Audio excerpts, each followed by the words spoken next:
സ്വാശ്രയ വിഷയത്തിൽ പ്രതിപക്ഷ എംഎൽഎമാരുടെ നിരാഹാര സമരം മൂന്നാം ദിവസത്തിലേക്ക് കടന്നു. അതിനിടെ കറുത്ത ബാഡ്ജ് ധരിച്ചാണ് പ്രതിപക്ഷ എംഎൽഎമാർ സഭയിലെത്തിയത്.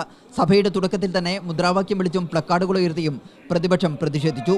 ചോദ്യോത്തരവേളയിൽ ചോദ്യം ചോദിക്കുന്നതിൽ നിന്ന് വിട്ടുനിന്ന പ്രതിപക്ഷം പിന്നീട് ഉപചോദ്യങ്ങൾക്ക് അവസരം ലഭിച്ചപ്പോൾ സ്വാശ്രയ വിഷയത്തിൽ സർക്കാരിനെ വിമർശിച്ചു. ഇത് സഭയിൽ ബഹളത്തിനിടയാക്കി.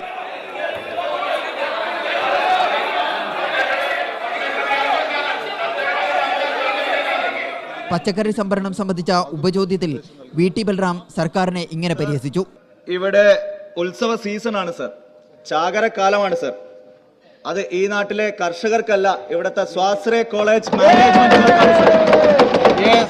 സർക്കാരിന് സാഡിസ്റ്റ് മനോഭാവമാണെന്ന് അൻവർ സാദത്ത് MLA വിമർശിച്ചു. മുഖ്യമന്ത്രിയും അതുപോലെ തന്നെ സർക്കാരും ഒരു സാഡിസ്റ്റ് മനോഭാവമാണ് ഈ സമരത്തിന് നിലപാടെടുത്തിരിക്കുന്നത്. ചോദ്യം ചോദിക്കാൻ പോലുമുള്ള സാഹചര്യം സഭയിലില്ലെന്ന് തിരുവഞ്ചൂർ രാധാകൃഷ്ണനും ആരോപിച്ചു. അതേസമയം MLAമാരായ KM Shaji, advocate N Shamsuddin എന്നിവർക്ക് പകരമായി NA നെല്ലിക്കുന്ന്, ആബിദ് ഹുസൈൻ തങ്ങൾ എന്നിവരാണ് ലീഗിനു വേണ്ടി അനുഭാവ സത്യാഗ്രഹം നടത്തുന്നത്. മീഡിയ 1 തിരുവനന്തപുരം.